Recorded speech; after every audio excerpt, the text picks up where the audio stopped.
G'day guys, I haven't done a bit of a Christmas lights related video for a while, so I thought I'd just punch one out quickly regarding some FM radios which I've been looking at. Welcome to another video from Lawrence Drive Lights. Now you might be thinking, why do we need an FM radio? What do I need an FM radio in particular for our Christmas lights display? Because as I do, like most people, we're transmitting the signal by our FM transmitter so people can listen to it in their cars. So why do I need an FM radio? Well, as the display got a little bit more popular last year, I started to get some larger crowds forming, so they found it easier to actually get out of their cars and sort of gather across the road, and hence they were sort of missing out on some of the, being able to hear a lot of the music, because a couple of people, yes, they did have their radios turned on their cars. You could sort of hear it was a bit muffled and a bit messy. So what I quickly had was just a couple of cheap FM radios. Now they're nothing special, they're just something I needed to have though. Part of my requirements was something to receive the FM radio, because it was across the road, so I couldn't run an audio line or anything like that to it. And so I've just purchased a new one, so I thought I'd just quickly discuss a couple of the other ones I had. Now this was just a little cheap one I purchased off eBay. It was nothing special, TVDO brand. Hey, it worked. It was actually good for doing a little bit of testing actually. It does have a couple of nice little features. It's just got a 5-volt power supply. It does have an auxiliary in. It did have an antenna on it. Unfortunately I dropped it and broke it, so I'm going to use it for another little project on the go. Oh yeah, I've got to make a bit of excuse. The workbench is a bit messy at the moment. I'm sort of working on some Halloween stuff. What else? So yeah, that worked okay, but the sound level was very poor, as you could probably imagine. It's only got some tiny little speakers in it. I think this thing was like $20 or $19 or $18 delivered. Battery life seemed to be a couple of hours, so it seemed to be okay. It worked. It got fairly crackly when you tried to get the sound level up. So now this video is not technical or anything, it's just probably me waffling on a little bit more than anything. And the other thing I had was the good old Milwaukee shed shop worksite radio. Now that worked okay. Again, it was just an FM radio. It was probably next step up from that little cheapie. Again, noise level started to drop off a bit. Started to get some crackling happening. Again, it's only got small speakers and it was probably pushed to limits. I was actually more worried about someone actually knocking this off, because it looked a bit, it's got a brand name on it. Probably someone thought it was a bit shiny. And also, if they would have knocked it off, they would have taken my little 12-volt battery for that one as well. So I wasn't overly keen about having that one out there unless I was, keeping a close eye on it. So then, just the other day, I was sort of looking around on the internet. I've been sort of eyeing these ones off a little bit in the shops, but there hasn't been nothing really locally.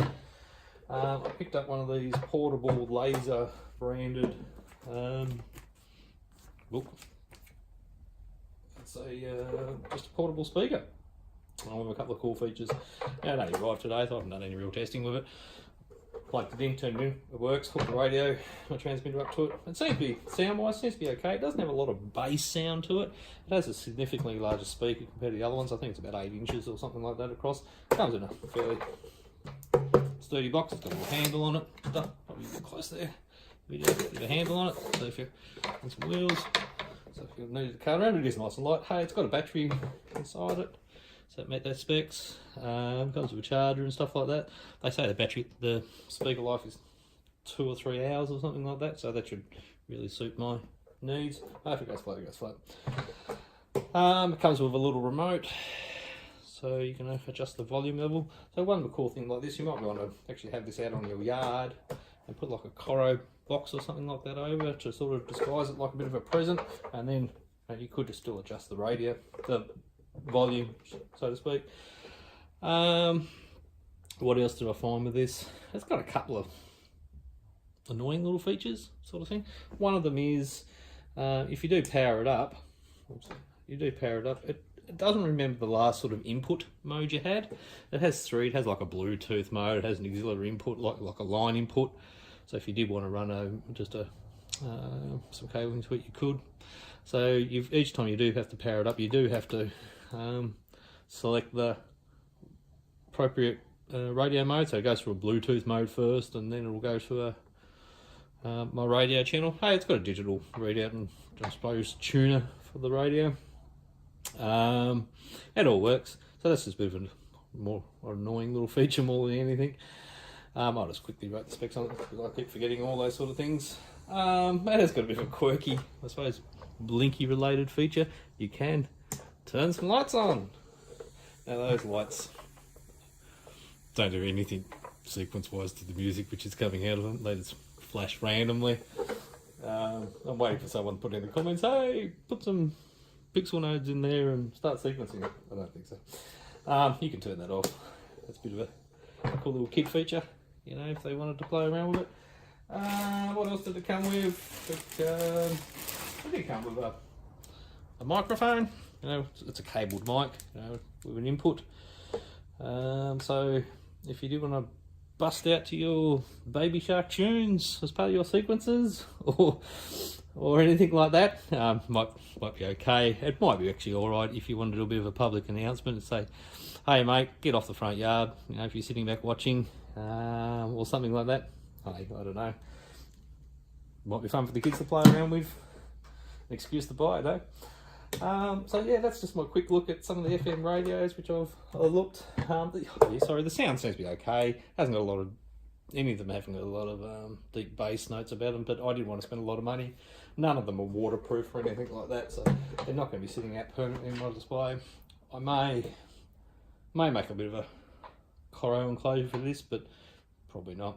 If it's bad weather, obviously people won't be standing outside, so won't be using it. So yeah, but most of the time, like everyone sort of does with Christmas lights, the sequence lights, no, you are running your FM transmitter so people can listen to it in your cars. It was just sometimes when it gets a bit closer to that Christmas period, there is a little bit more people coming and looking at our display last year, so I just wanted to try and make the music sound a little bit better. Alright guys, thanks for listening to my waffle. Hopefully I'll be able to get some more videos out soon too about some other things, projects I've been working on. A little bit of Halloween stuff happening at the moment. Funny off topic, I bought a couple of fake hands off eBay. For some reason I've got two right hands, so it must be only right-handed zombies around. I'm not sure. Alright guys, bye.